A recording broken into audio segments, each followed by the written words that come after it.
su-aasha hore waxay ahayd dadkan ku soomaya adduunyada waqooyigeeda meesha noorboolka la idhaahdo oo saacadaha maalinku yaryahay markaynu soo ururino culimadu waxay u badan yihiin casrigan aynu joogno inta qoraxdu soo jeeda in la soomayo intay maqan tahayna in la afurayo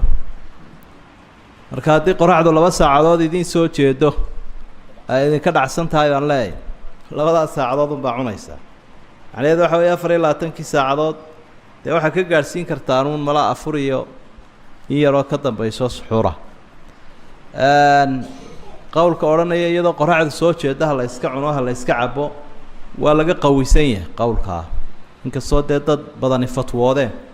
haddana sida qalbigu ku degayaa waxa weeye mar haddii aa maalin iyo habeen kala socdo leedihiin